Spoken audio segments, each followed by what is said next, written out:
Sir के पास जा रहा हूं नंबर्स और आगे के आउटलुक पे चर्चा करने के लिए। डायरेक्टर साहब प्लीज स्क्रीन पे जरा रिजल्ट्स रखिएगा।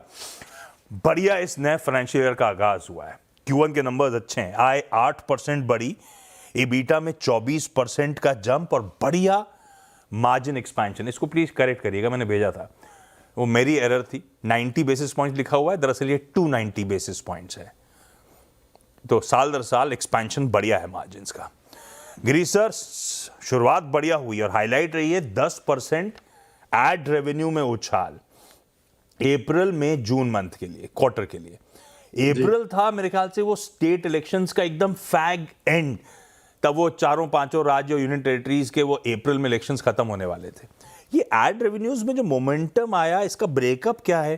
कितना गवर्नमेंट स्पेंडिंग, कितना ये इलेक्शन रिलेटेड और कितना कोर कॉर्पोरेट स्पेंड इंप्रूव हो रहा है? इसमें देखिए, गवर्नमेंट का इलेक्शन का कोई लेना देना नहीं था। गवर्नमेंट की जो रेगुलर ग्रोथ आती है 10-12% की, वो भी गवर्नमेंट की है। इम्पॉर्टेंट यह है कि इसमें रियल एस्टेट, इसमें FMCG, इसमें ज्वेलरी, इसमें बैंकिंग एंड फाइनेंस, सभी की ग्रोथ आई है। 2 सेक्टर जो है वो परफॉर्म नहीं कर पाए। एक था एजुकेशन, लेकिन वो मेरा मानना है वो सिर्फ टाइम का इशू था, क्योंकि नीट के जो रिजल्ट्स हैं वो जनरली फर्स्ट क्वार्टर में आते हैं। क्योंकि नीट के दोबारा एग्जाम हुए, रिजल्ट कल आया, तो उसकी एडवर्टाइजिंग सेकंड क्वार्टर में आ जाएगी। तो उस वजह से जो एजुकेशन पे थोड़ा बहुत इम्पैक्ट था वो आ गया। दूसरा, जियोपॉलिटिकल सिचुएशन, पेट्रोल की तंगी, परेशानी के चलते ऑटोमोबाइल में हमारे पास डबल डिजिट की डिक्लाइन थी, क्योंकि एडवर्टाइजिंग नहीं थी, लोग खरीद ही नहीं रहे थे। तो आई थिंक उसका एक इशू हमारे को रहा। अच्छी बात यह रही कि सारे सेगमेंट हेल्दी चले। अब मुद्दे की बात यह है कि अगर ये सारे सेगमेंट अच्छे चले और इसी तरह चलते रहे तो मुझे लगता है साल अच्छा निकल जाना चाहिए। अच्छे चले, गवर्नमेंट स्पेंडिंग यूजुअल थी, आप कह रहे हो उसमें कोई एबरेशन या ऐसा कोई इलेक्शन रिलेटेड एड ऑन नहीं था, तो फिर कौन से, जब मैं कॉर्पोरेट स्पेंडिंग की बात करता हूं, आमतौर पे रियल एस्टेट बड़ा थ्रस्ट एरिया होता है हमारे लिए। इस बार कौन कौन सी पॉकेट्स, कौन कौन से सेक्टर्स गिरीश सर बढ़िया करके गए? रियल एस्टेट में भी अच्छी डबल डिजिट की ग्रोथ थी, FMCG में ग्रोथ थी, हॉस्पिटल्स हेल्थ केयर में अच्छी ग्रोथ थी, रिस्पांस कैटेगरी में अच्छी, मतलब सभी कैटेगरी में एक्सेप्ट एजुकेशन और ऑटोमोबाइल, सभी ने अच्छा काम किया। और अगर ये, इससे देखिए क्या होता है, अगर एक सेगमेंट एकदम से 30% ग्रो कर जाए तो चिंता होती है कि अगले हफ्ते, अगले क्वार्टर उसका क्या होगा। लेकिन चूंकि अगर 7-8 सेगमेंट चल रहे हैं तो चिंता कम होती है, क्योंकि सारे के सारे जो है एक साथ तो नहीं बैठेंगे, और चलते रहे तो साल बहुत बढ़िया है। अच्छा Girish sir, to put it differently, सब बढ़िया था और ये सही कह रहे हो आप, जब अक्रॉस द बोर्ड सेक्टोरली अच्छा परफॉर्मेंस हो तो फिर कन्विक्शन ज्यादा अच्छा होता है उस ग्रोथ पे, उस एड स्पेंड के इंप्रूवमेंट पे। ये जो एड वॉल्यूम का एक्सपेंशन, अभी 10% की एड रेवेन्यू ग्रोथ हम मान रहे हैं, इसमें गिरीश सर क्या ऐसा हुआ है कि एड्स के वॉल्यूम एक्सपेंशन था लार्जली, या आपने बेहतर यील्ड, बेहतर प्राइसिंग भी कमांड करी है? इसको मैं मिक्स बोलूंगा कि 30% के आसपास यील्ड का इंप्रूवमेंट रहा, पैकेजिंग का इंप्रूवमेंट रहा, और 70% का वॉल्यूम का इंप्रूवमेंट रहा। तो इसका मतलब अब तक थोड़ा सा वो क्या, रीजनल प्रिंट में अब आप मान के चल रहे हो कि structurally rate hikes, price hikes यहां से शायद देखने को मिले? जब आपने शुरुआत में कहा था कि FY27 लग रहा है पूरा साल बढ़िया नोट पे कल्मिनेट होगा। आप देखें पहली तिमाही में पूरे हिंदुस्तान में क्या हुआ, सारी कंपनीज के रिजल्ट देखिए आप, ऑटोमोबाइल हो, फार्मा हो, पेट्रोकेमिकल हो, स्पेशलिटी केमिकल हो, किसी के वॉल्यूम नहीं बढ़े, सबने अपने अपने रेट बढ़ा लिए। क्योंकि सबके लिए रॉ मटेरियल एक्सपेंसिव हो गया तो सबने जो है वो रेट बढ़ा लिए, इसी सबके पास रेवेन्यू ग्रोथ आ गई। मेरा मानना है अब प्रिंट के लिए टाइम है, एडवर्टाइजिंग के लिए टाइम है कि हमारे भी रेट बढ़ने चाहिए। तो जो कंपनियां इस बार अपने प्रॉफिट खास कमा के बैठी हैं उनको ही समझ आना चाहिए कि भाई आप एडवर्टाइजिंग में भी खर्चा बढ़ाना चाहिए, वहां भी रेट बढ़ा के देना चाहिए। तो ये मुझे लगता है आगे आने वाले तिमाही में रेट बढ़ना चाहिए। पर क्या है कि इस बार तो रेट बढ़ा दिए और इस उम्मीद में थे कि हम 2-3 महीने में मामला ठीक हो जाएगा, पर वो वेस्ट एशिया वाला मामला ट्रम्प साहब खत्म होने नहीं दे रहे, तो पता नहीं कंपनीज कितने हाथों हाथ आगे बढ़ाएंगी। खैर वो मॉनिटरेबल होगा, आप सही कह रहे हो। एक बार प्राइस हाइक्स हुए हैं, हो सकता है अपने एड्रेसेबल मार्केट को बढ़ाने के लिए, अप्रोच करने के लिए प्रिंट की तरफ और रुझान बढ़े। अच्छा, डिजिटल वर्सेस प्रिंट, किस तरह का ग्रोथ इन दोनों वर्टिकल्स में देखने को मिल रहा है? खास तौर पर डिजिटल में ट्रैक्शन कैसा है गिरीश सर? डिजिटल में देखिए हमारा 19-20 मिलियन का नंबर, यानी 1,90,00,000 2 करोड़ के मंथली यूजर है, वही मेंटेन है। और एडवर्टाइजिंग में वहाँ पे अच्छी खासी ग्रोथ आई है, मतलब स्ट्रॉन्ग डबल डिजिट, मान लीजिए 30% की ग्रोथ करीबन वहाँ पे है। तो मुझे लगता है कि और वहाँ पे गुंजाइश है, लेकिन क्या है, साइज बहुत ज़रा सा है। तो अब उस साइज पे लेके मैं 30% पे लड्डू खाऊं, मतलब नहीं बैठता। तो बेहतर ये है कि प्रिंट में जो ग्रोथ आ रही है 10%, वो बहुत महत्वपूर्ण है। डिजिटल में काम अच्छा होगा ये, कि इस साल उत्तर प्रदेश में अगले साल इलेक्शन आएगा मार्च में, और हम लोग उत्तर प्रदेश पे काफी काम कर रहे हैं डिजिटल में, तो उसका एडवांटेज हमको वहां मिलना चाहिए।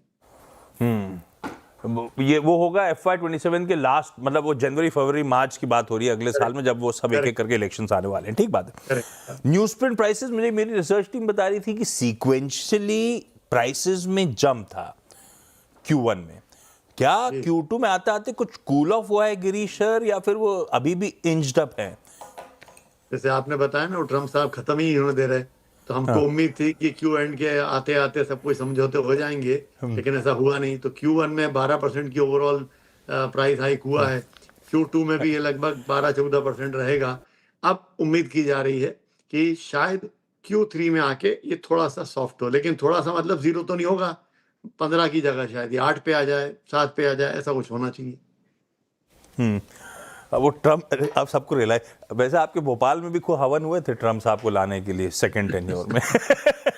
अच्छा गिरीश सर, सर्कुलेशन रेवेन्यूज, ये कह सकता हूं रेजिलिएंट हैं, पर वो है फ्लैट। 120 करोड़ पे साल दर साल रहे, लार्जली फ्लैटिश रुझान था।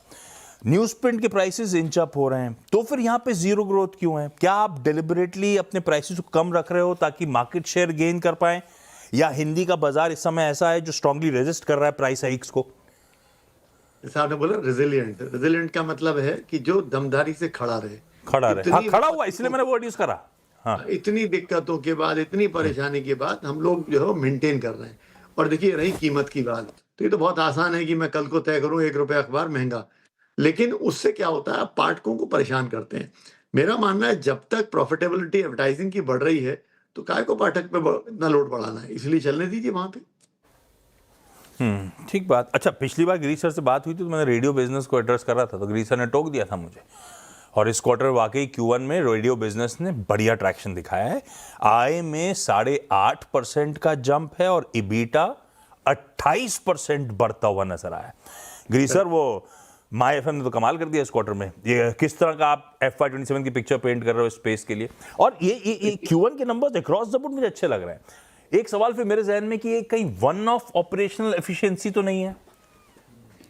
देखिए, माय एफएम की बात की तो मैं उनसे मजाक में बोलता हूँ, आप सब लोग इसी तरह से अच्छे गाने गाते रहो, तो खुशहाली के गाने गाओगे तो नंबर भी आपके ठीक चलेंगे। तो वो भी बहुत पूरी टीम मेहनत कर रही है।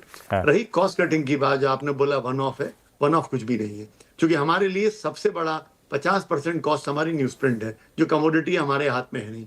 बाकी 50% सैलरी है, बिजली है, मेंटेनेंस है, खर्चे हैं। तो इसमें एक अच्छा काम हमने किया है, हमारी पूरी टीम को लास्ट इतने सालों में हम बहुत ट्रांसपेरेंट चलते हैं एज ऑर्गेनाइजेशन। हमारे खर्चों के नंबर पूरी टीम को पता है, प्रॉफिटेबिलिटी के नंबर पूरी टीम को पता है। हम टीम से बोलते हैं, देखो भैया, अगर आपको आगे बढ़ना है तो कोशिश करो जो फालतू के खर्चे आजू बाजू दिख रहे हैं, इनको कम करना है। तो पूरी टीम मिलकर काम करती है, इसलिए प्रॉफिटेबिलिटी भी आती है। और इसलिए देखिए, इतनी परेशानी थी, फिर भी हम लोगों ने इस बार इंक्रीमेंट जो है वो स्ट्रॉन्ग सिंगल डिजिट इंक्रीमेंट पूरी टीम को हमने लिया इस बार, सैलरी इंक्रीमेंट।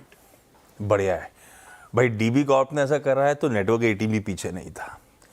बहुत इसी कड़ी में जैसे गिरीश सर ने जितना बोला ना, उतना ही हमारा भी। अच्छा गिरीश सर, लास्ट सवाल एक जाते जाते, डेट फ्री बैलेंस शीट है, स्ट्रॉन्ग कैश फ्लोज जनरेट कर रहे हो आप लोग, पहला इंटरिम डिविडेंड भी डोल आउट कर दिया 5 रुपए का।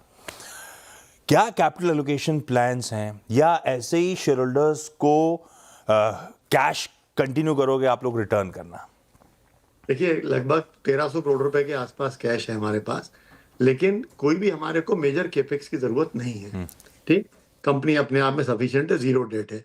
तो जो कंपनी कमा रही है, हमारा ऑब्जेक्टिव ये रहेगा कि हम शेयर होल्डर्स को वापस कर सकें। सो हर आदमी कमाए साथ में कंपनी के। गिरीश सर ने ऐसा कोई खास मुझे आंकड़ों में तो आउटलुक नहीं दिया। गिरीश सर की कमेंट्री से शेयर बाजार एक्साइटेड है। दिन के हाईस पे डीबी कॉर्प इस समय स्टॉक आपको मजबूती के साथ कामकाज करता हुआ नजर आएगा। गिरीश सर, थैंक यू जुड़ने के लिए हमेशा की तरह, और नंबर्स पे बातचीत करने के लिए।